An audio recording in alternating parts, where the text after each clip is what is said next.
Hola, this is Enrique Morones of Buen Hombre, Magnificent Mujer with another wonderful podcast produced by Sarah Bella and your host Enrique Morones of Gente Unida. Continuing with our very important podcast, especially in this time that we're all living in, which is a very, very challenging time, but I know we shall overcome as long as we all keep our spirits up, work together, rise up. And I can think of nobody better at rising up, and she is a magnificent mujer, than my dear friend Tish Lampert, who's joining us from Los Angeles. Tish, how are you doing? Oh, thank you so much, Enrique, and everyone at Gente Unida and Sarah. It is just a blessing to be here with you today. Well, thank you. And I know that you've got a distinguished career, a photojournalist. You work with the United Nations. You've been in the heart of a lot of these very, very incredible moments in our history, Rwanda, the U.S.-Mexican border. You have done a lot of work. And what I usually do when I start these podcasts is I ask my guests to tell us a little bit about who they are. Even though I might know some of the things, I like the person themselves to introduce themselves. So why don't we start by you're answering, who is Tish Lampert? Tell us a little bit about yourself, maybe where you grew up, how you got started and everything. Oh, that's such a good question, I think, especially at this time, because I know we're all doing a lot of reflection. I have been around the world with my camera for, gosh, I think it's over 5 decades now, which is a long time. So I'm not a youngster, even though I am absolutely enduringly young at heart.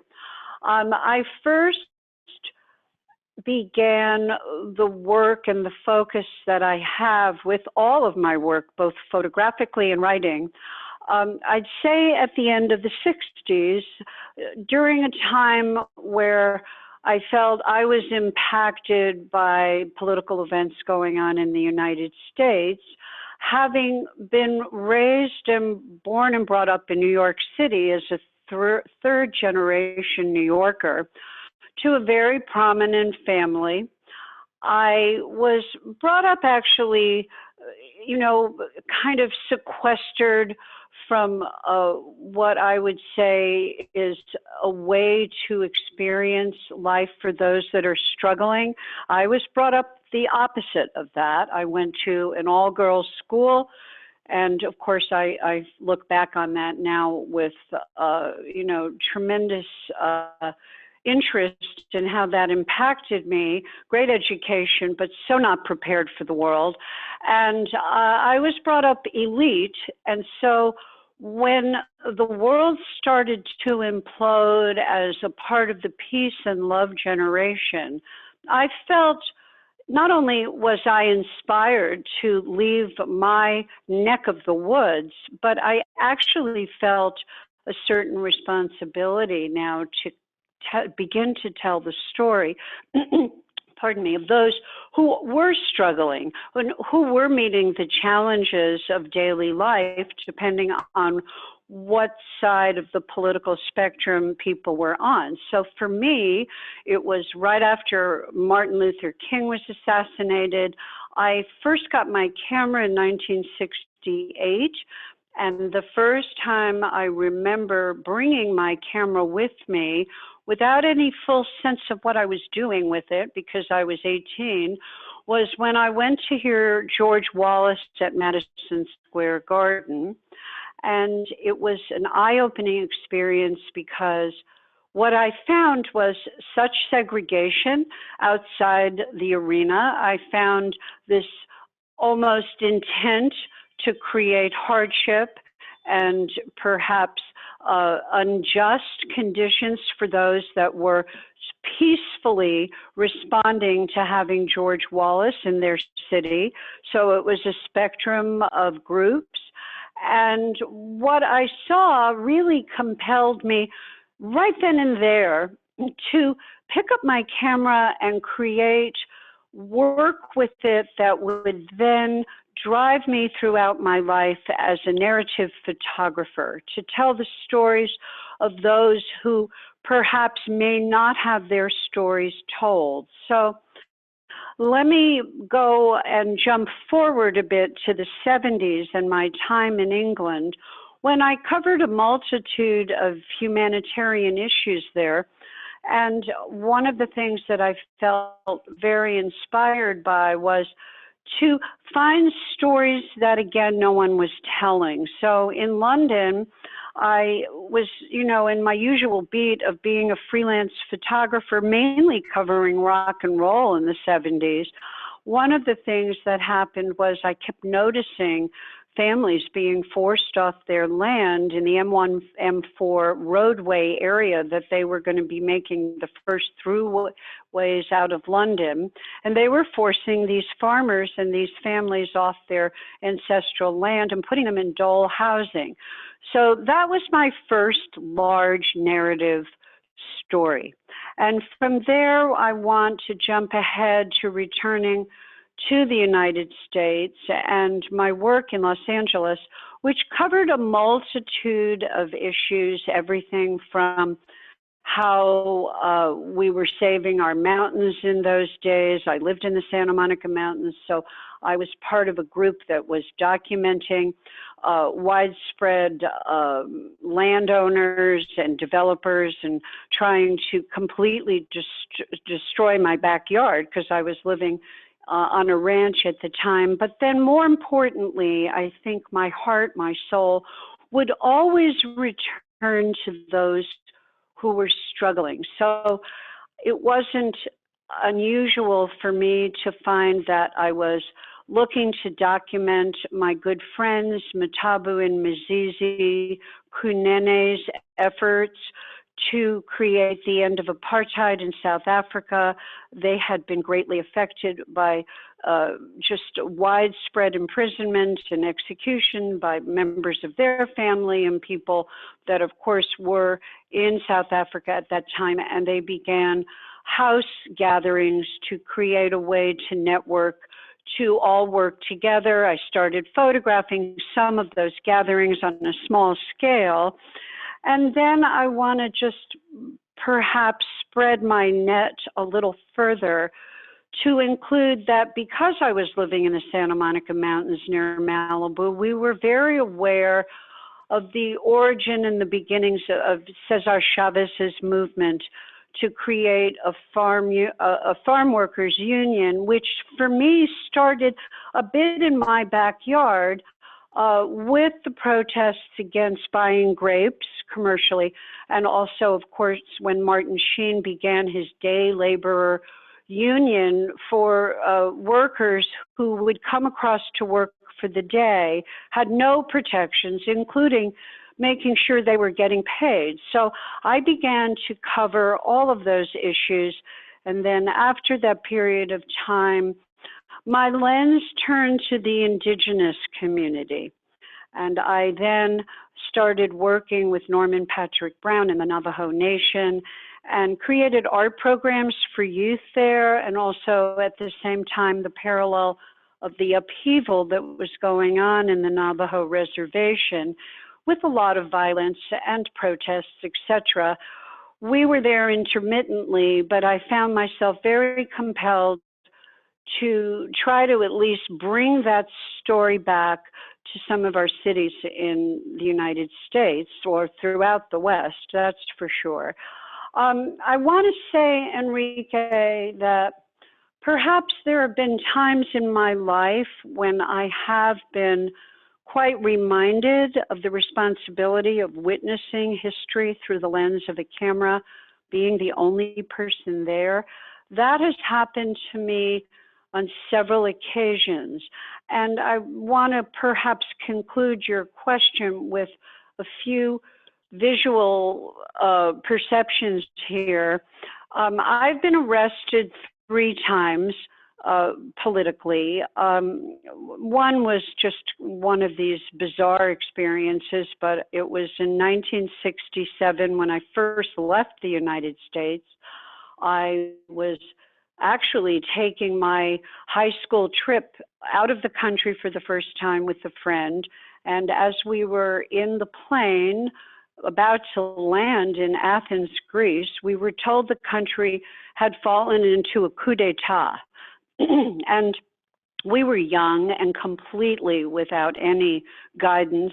Of course, we were well funded by our families, but our host was on the wrong side of that political crisis in Greece. And so when we landed, we were whisked away to Aina Island. And we were then, of course, waiting till we could get out of Greece. Well, I was one afternoon taking a swim, and in the side of my eye, I started to hear a lot of rumbling from the shore, and I got back to, the beach, and I'm in a bikini, and I'm noticing children and women being rounded up and forced onto a truck, which freaked me out. I had never seen anything like that. And I went running up, like dripping wet still, and I started cursing the officers and the military out, only to then be trucked away to their local detention quarters and to be actually told they could detain me because I didn't have my passport on me. Well, because I had mentioned to you I came from prominent roots, of course, I mentioned that to them, and they were aware of that. But let's remember, we're in a coup d'etat. It was a mindful experience of, for me, what kind of protections Americans had in those days. But moreover, that, I felt that this was a certain responsibility I took instinctively then. And as you know, this has followed me throughout my whole life. So I just want to say there have been many experiences that have indeed impacted my choices of what I do with my camera now, 5 decades later, and where I feel it's important to tell a story. And of course, no more important for me from my heart and my soul, but from when I met you in 2008, when Obama was accepting his nomination for president, and I was just very intrinsically and quite sincerely inspired by you. And so that is when I first had the opportunity and the privilege to work with you to try to put as much of a light as we can on the difficulties, challenges, and suffering of the migrant community. Well, you definitely have had a front row seat in many of the earth-shattering events in world history. You started with 1968, when we not only lost Martin Luther King, but of course Bobby Kennedy. And as you know, Tish, I've developed quite a following of the Kennedys, because Mrs. Ethel Kennedy was key in my getting more involved with human rights. When I met her at one of the Cesar Chavez ceremonies after he passed away, I was sitting there with the Cesar Chavez family and Mrs. Kennedy at East LA College in Los Angeles. And she said to me that she had heard about my work and why hadn't I moved back down to San Diego? And she recommended that I move back down to San Diego. And I said, yes, Mrs. Kennedy, I'm moving back next year, which was 1994. But having that front row seat that you've had has been unbelievable, because you've been involved in lots of different things, from an epic year in history, 1968, and everything that was going on back then. I was still in grammar school, so I was seeing it, looking up kind of, what was happening, to the 70s and being involved in rock and roll, where I believe, as a big fan of rock and roll, that the 70s were the greatest decade, the greatest musicians, some crossover, 60s, 70s, 80s, but the 70s to me has been the main decade of rock and roll, and you having a front row seat, not only to document by taking pictures, but with your husband, Jim, being involved in films. And you're telling me the many rock and roll people that you've met, had at your house, once again, being in the front row. and then in the 80s and the 90s, and you're always right there. You're always right there, but there's a difference between being right there and actually doing something about having that front row seat, which is one of the things that you've always done, Tish, is that you've taken these pictures, these photographs, told the story, and been involved on the side of social justice. And that's one of the many reasons I really admire you. And I do remember when we met back in 2008. That's when I was about to be interviewed on Al Jazeera, which I was, and I was going to debate Tom Tancredo, that very racist congressman, formerly a congressman from Colorado. But once he found out it was me, he backed away. He knew that I would basically have his lunch, and he decided not to go on the air with me. So I had a 5 or 6 minute interview with the host of Al Jazeera that day. And then afterwards, we were able to go into the stadium and hear Senator Obama accept the nomination to run for president. And boy, do we need Barack Obama today. So your front row seat has been spectacular, but you have not only been watching, you've been doing something about it with your camera, whether it was in Greece or whether it was in London or whether it was on the border, where we've shared a lot of moments, historic moments together as well. And as you're going through these different eras in your life, coming from a all-girls prep school, wealthy background, to being in Los Angeles today, and like all of us, struggling to see where we're going to get our next paycheck, because we're trying to be as giving as possible, as informational as possible, but we're unlimited on what we can do. And the last time that we did something major together, which we'll talk about in a little bit, was when you did that fantastic photo exhibit at Mount St. Mary's College up in Los Angeles, in the hills, up in the wealthy Los Angeles area. So you're continually moving through these epic moments in history, and you're so full of energy. People tell me that I have a lot of energy. It's nothing compared to what you do. So that's one of the amazing parts of your life, Tish. And it seems like when you're going through, whether it's the Navajo Nation or whether it's being in South Africa, you have been at some of the major events in world history.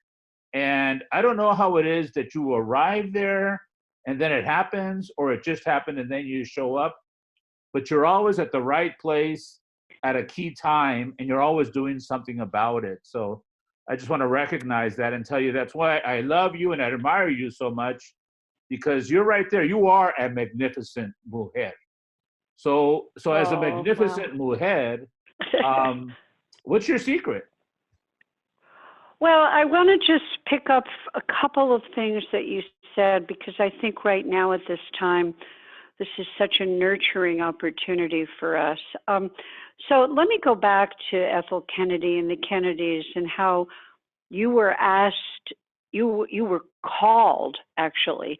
I feel like, we hear those kinds of words from the Obamas or from, some of our politicians. But Enrique, you were called to go above and beyond your life, your world, at a time when you didn't have to. You were, extremely prominent and successful as a businessman, as an author, working for the San Diego Padres. Your history was rich with prominence, and yet you chose to completely and utterly focus on those that were really being marginalized and vulnerable and suffering. And I say this because, boy, are we, all of us today, being called. We are being called to really step out of ourselves. So to be able to, and I also have to echo Martin Sheen in that, because when I think of Martin Sheen, I think of why and for what reason I may continue to show up on the trail, on the path of documenting not only this history, but our history, which I'll mention in a minute, because I've just finished a book that's out. But one of the things I feel that's important for all of us to absorb is that we don't realize that we are all witnesses to history. Now, I may find myself in places that are more obscure, remote, and quite risky, as in the Democratic Republic of the Congo at the end of the war, when I, by myself, with Kathy Austin, was on a dirt road in an area that was surrounded by rebel soldiers with AK-47s, chewing brown, stoned out of their mind, and out from nowhere on a dirt road come this group of women and children holding a sheet painted with "End Violence for Women." That was 2006. And I myself was already working on trying to document and chronicle our country's efforts to really step up for the disenfranchised. And I was cataloging protests then, which then became the book that is out, which we'll discuss momentarily. But that moment in history, in time, it was because I had had all those previous moments in history where I realized, my God, you know, Tish, you're the only one standing here with a camera. This is going to come and go if you don't chronicle this and document this. And it became a very famous photograph for me. But more than the photograph, every time I find myself either, it's like you, Enrique, every time I find myself either too exhausted or without the stamina or feel I've been there, done that, do I need to do that again kind of feeling, I am mindful of these women and children who took their life in their hands to get out there and to call out for help. So I want to do a big shout out to Gente Unida, everybody that is working with you in your organization, because it's not like you guys are not going through your own restrictions and struggles now individually, but you are coming together to try to help the disenfranchised and the most vulnerable. So when you ask, what's my secret is really to be inspired by people like you. Well, that's really nice of you to say that. Yes, or a couple of days ago, I was talking to a dear friend, Josefina Lopez, the woman who's done also a Magnificent Mujer, maybe best known for her play, then movie, Real Women Have Curves. And we were talking about spirituality amongst many things we spoke of. And I talked about, and we both talked about certain moments in our lives where there was this kind of out of this world experience that that kind of helped us along. And one of mine was actually in 1968.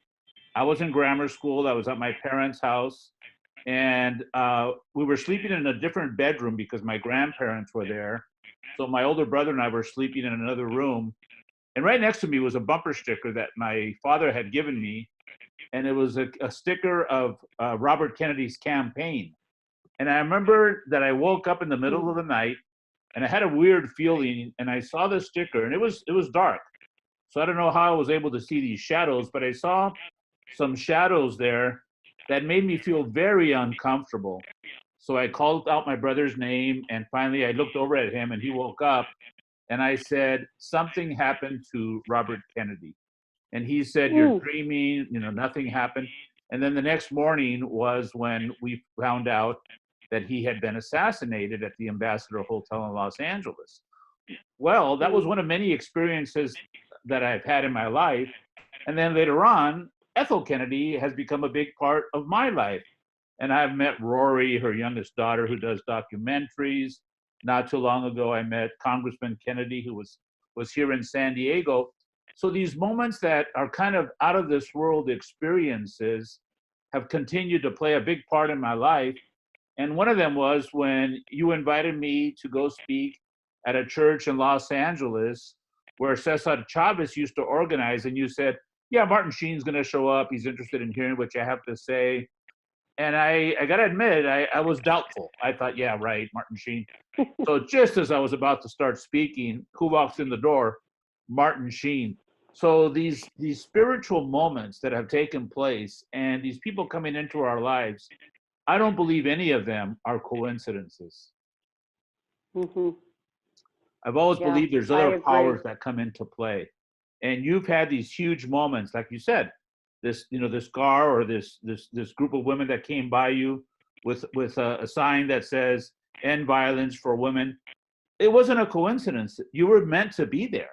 But the difference between these things that happen to all of us as far as witnesses is that you take action. You just don't witness it, but you take action. And that's so important. And that's something that a lot of people do not do because it's easier just to stand by and not do nothing.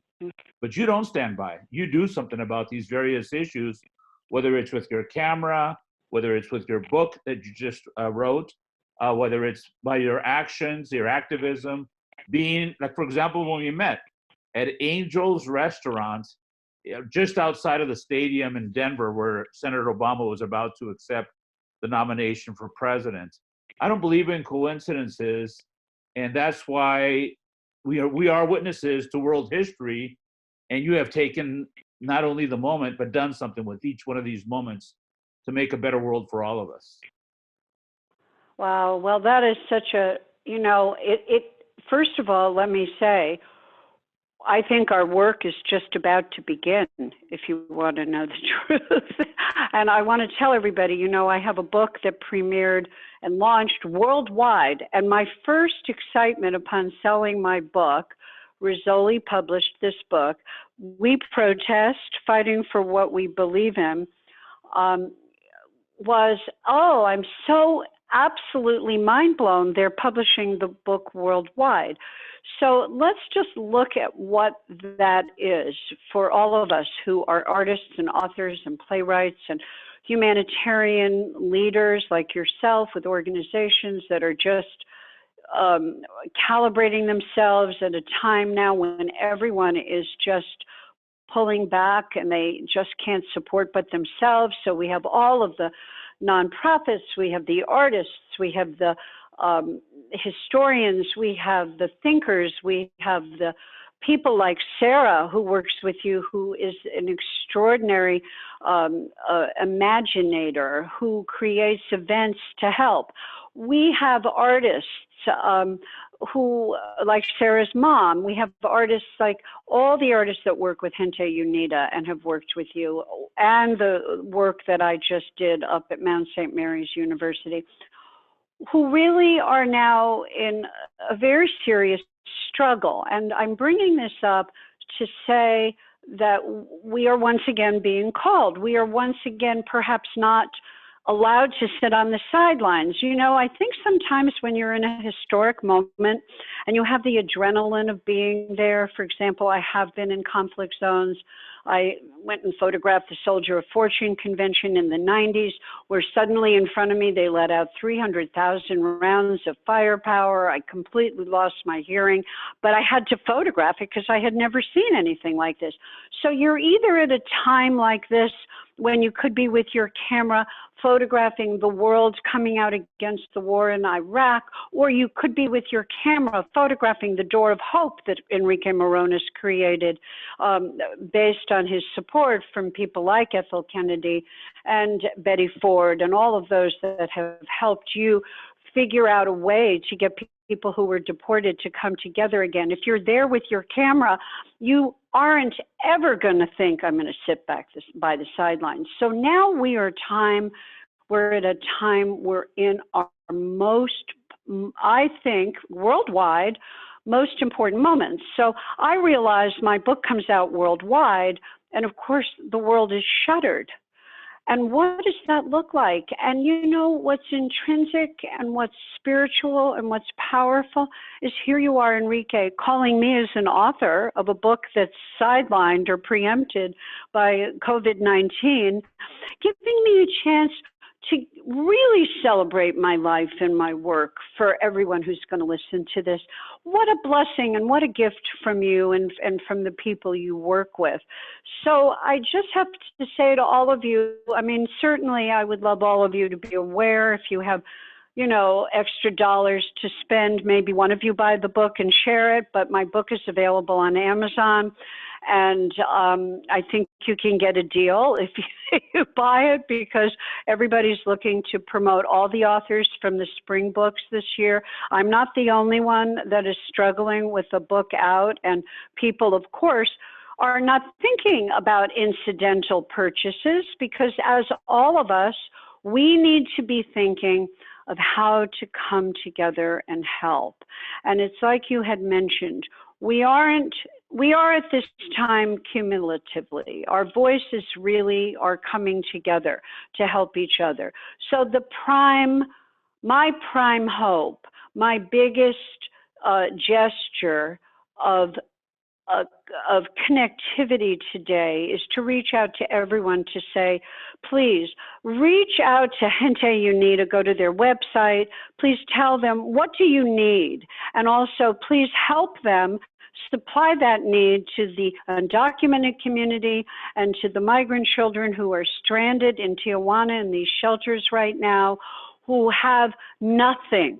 They've lost all their education. They've lost all the NGOs from the United States have pulled out. They've had to. And so our audience here today cannot sit by the sidelines. Actually, $1, $2. I feel like I'm on a telethon. But this is the point. When we talk about what we do and not just sit by and watch, we're at that clarion, we're at that almost lifetime moment here where it's calling for all of us to actually do something. So as I, with my camera, will continue to record history, my heart and soul is thinking of all of you, and what do you need? And how can you tell Enrique and Gente Unida what's really troubling you? So I'm hoping that through my interview today, we can have a greater ability to reach more people with that message. What do you think, Enrique? I agree 100%. And you mentioned Sarah Mondragon, the wonderful work that she does in web design, and her mom being an artist. And we have these really committed group of people that want to do the right thing. And I know that a lot of the people that are going to be listening to this are going to say, where can I get the book? So how could somebody go on Amazon and find your book? Oh, thank you, Enrique. I'm really grateful. And they're also free shipping now. Okay, so it is called We Protest, Fighting for What We Believe In. And that title has special meaning because each and every one of us are, in our own way, protesting what we need in our life right now. So let's call this a shout out to our collective voices. It's also a reminder of something powerful, and that is when we do raise our voice, when we come together, actually, there isn't anything we can't handle. So let's think beyond ourselves, but if you can support me and my book and my project, you go on to Amazon.com and you'll find it by the title. You can also go on to Barnes and Nobles. And if you live in an area where you want to support your local bookstore, they have in fact stocked their bookstores with my book. I don't know in San Diego where that bookstore is, but you can write to your bookstore and ask them to stock my book. But if you would like to get a copy of the book today, please support me by going on to Amazon. And let me say this, that we are going to be doing a fundraiser for Gente Unida coming up.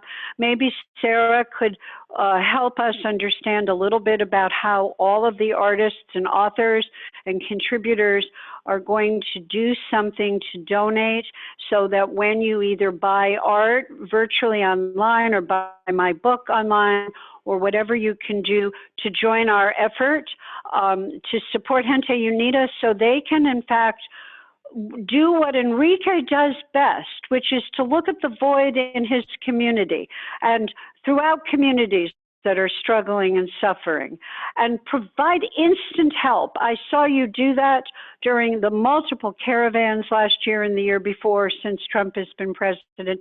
Enrique, you have done this for decades, and we need you to be doing this today, which would be to supply those that have no ability to get food, no ability to get medicines, old people that are feeling alone and scared, and they just need reassurance that people are there to help them. Please go to Gente Unita's website and see if you can contribute. So maybe Sarah or Enrique, you can explain how, for example, I will be providing a couple of original artworks to donate to your effort, but maybe we conclude this with an opportunity to tell everybody how they can buy my book and at the same time go to your website to perhaps purchase a first edition print of the cover. Yes, well, we're going to have all of that information at genteunida.net. And then, of course, we're also going to have the information on buenhombre.org and also magnificentmujer.org. And we really appreciate, you're providing some donations so people can say, hey, I want to bid for that. I want to, purchase your book. I want to get a Gente Unida t-shirt. And there's also where you can buy it is actually genteunida.shop. And all of that will be available very soon.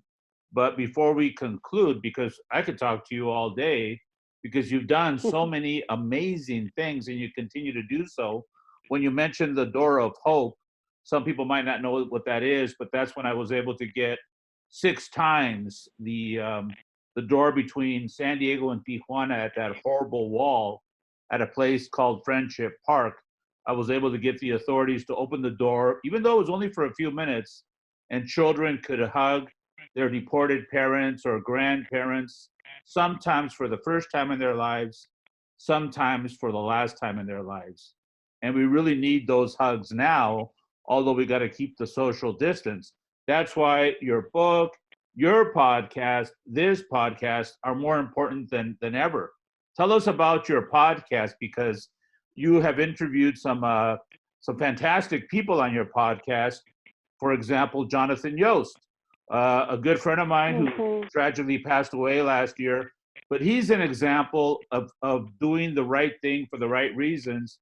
While tragically this past year, we have seen people take advantage of situations and they do things for the wrong reasons, to promote themselves.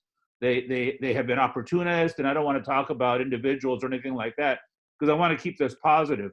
But somebody that was very positive, and he tragically died last year, was Jonathan Yost.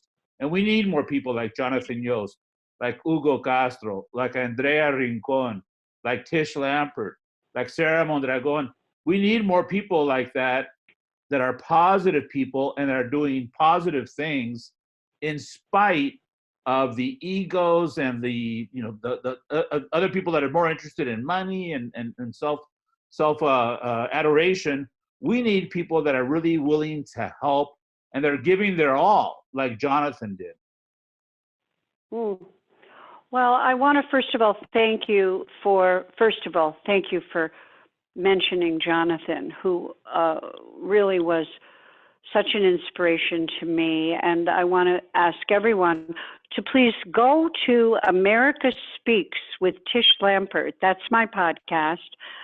You can find it on Apple Podcasts, on Libsyn, on Anchor, on SoundCloud, on Stitchers, the whole gambit. America Speaks with Tish Lampert. Let me say, the very first series of interviews I did, Jonathan was my first guest, along with Ivan Sea, Justino Mora, Carla Estrada, and Arlene Ferdinelli. Martin Sheen was supposed to join us that day. PCH was closed, and I can say that I am extremely touched and eternally affected by having had Jonathan on the podcast. When it was time to talk about himself, we learned nothing about Jonathan because he completely spent his 10-minute introduction to talk about Enrique and the water drop program and what Enrique had planned for Friendship Park at the time. And he did such an extraordinary commemoration of Enrique Moronis and what he had in his heart and the bravery that Enrique has demonstrated. And I'm not sounding like a fan here.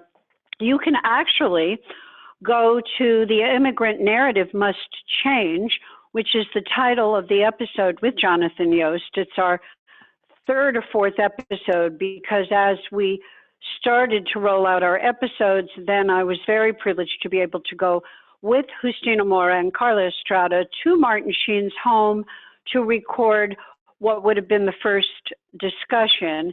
And at that time, it set the pace and the tone for what Martin believed was very important, is that we all are responsible for each other. And I wanted that message to be so important. But to go back to Jonathan, you know, Jonathan exemplifies the selflessness that I think we're all being asked to experience and to promote today. And it's with a huge and a very sad heart that we all miss him so much. I look at the upheaval in some of the work that you are doing, Enrique, and I often think it would be less inclined to be as vulnerable as it was should Jonathan be with us today, because he was so outspoken and he was so commanding in the way he got everyone's attention to do the right thing at all cost. So I'm very proud to have on my podcast, I've had Enrique Moronis on 3 times, incredible episodes. Please check out each one of them. And some of them are quite spicy, including when Enrique and I talked about Chief Rodney Scott and his real actions to close Friendship Park and to close the entire Door of Hope program, which was so unfortunate. And so please go and listen to that, because I want to just mention to everybody in closing that something happened to me personally that day when I photographed the Door of Hope. You know, as a photographer and a photojournalist, we have a tendency to exploit perhaps difficult experiences that people have together, and yet our lens is on them, capturing those emotional moments. And I felt that as my camera was portraying couples who had been apart for 10 years, or a grandmother who hadn't seen her grandchildren, or a sister who hadn't seen her sister and was just so mortally affected, just so emotionally stung by the separation. They had to be pried apart when the 3 minutes was up.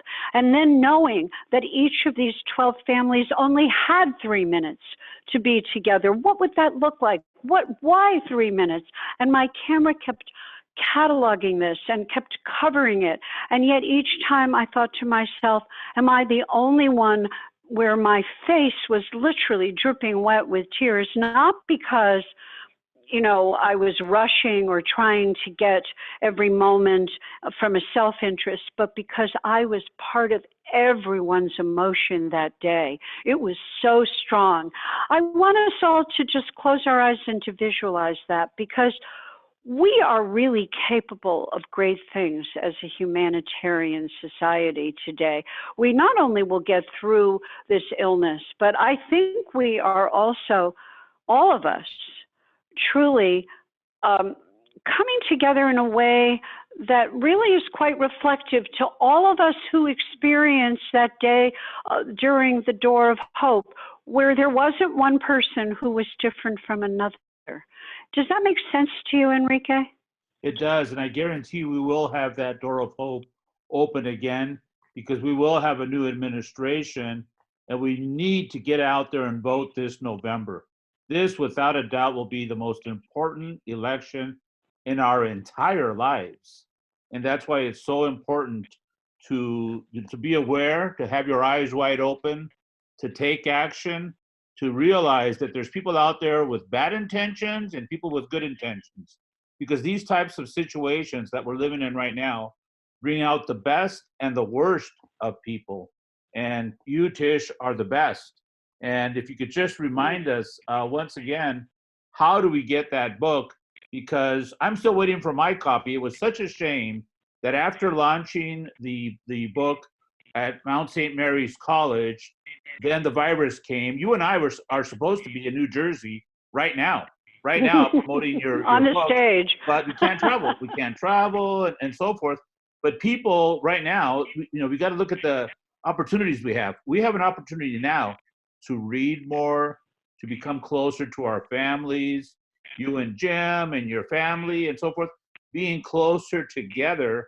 These are blessings in these very difficult times. So if you could remind us once again on Amazon or elsewhere, and we do want to have the book here in San Diego as well, but how can we get the book right now? Well, I thank you for this support, Enrique and Sarah.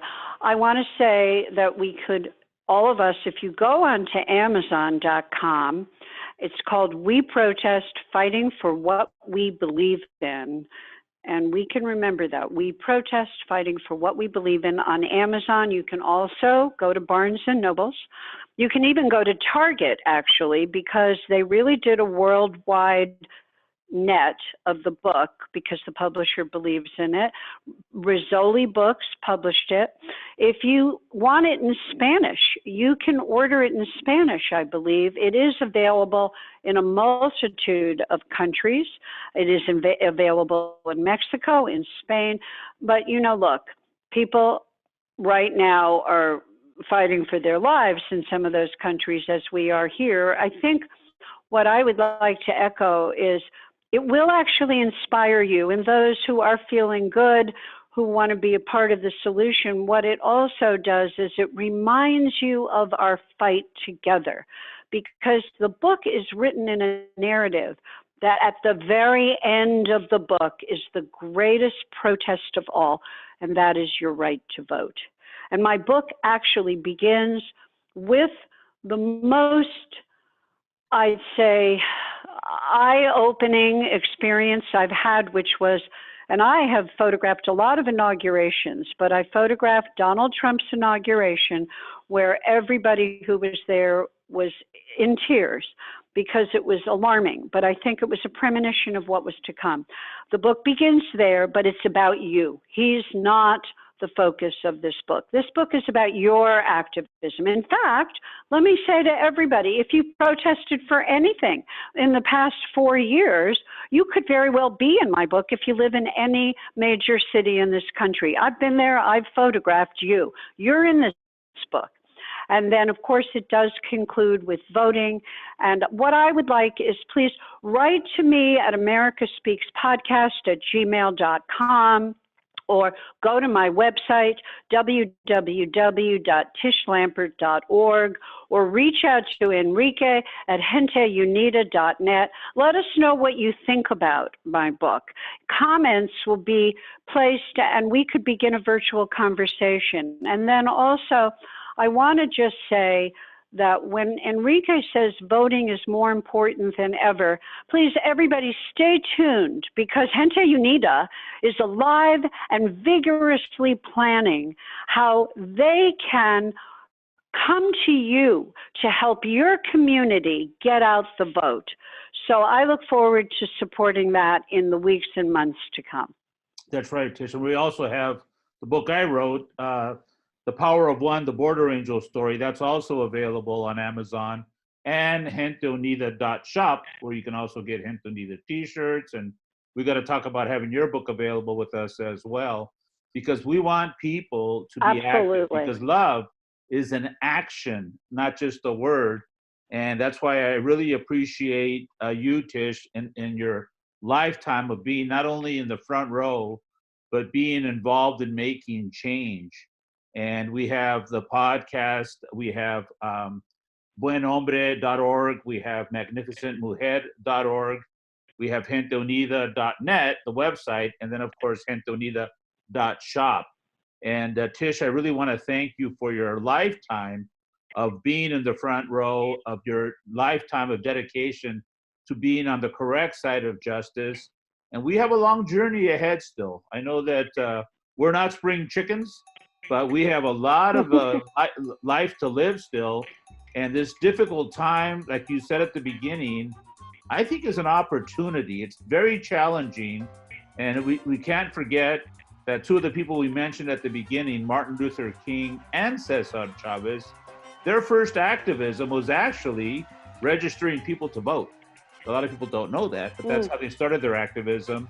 And people like Martin Sheen and Josefina Lopez and Jonathan Yost, they have dedicated their lives to being on the correct side of justice.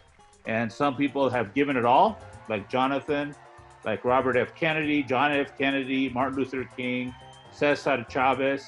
We still have some of these wonderful people with us. Another person we're going to have on the podcast, a dear friend, Dolores Huerta, who was side by side with Cesar Chavez with the United Farm Workers. And I just want to thank you, Tish, for your lifetime of dedication to social justice, all the sacrifices that you've made to be able to make this world a better place. And you're a perfect example of that. Love is an action, not just a word. Oh, what an absolute pleasure and privilege it was to be here today. Enrique, you inspire me, and you have inspired me, and you always will. Thank you very much. Please be sure to stay tuned. Buen Hombre, Magnificent Mujer, and what a magnificent mujer Tish Lampert is. Muchas gracias. Todo mi amor. Stay tuned as we move forward on this fight for social justice and to promote that love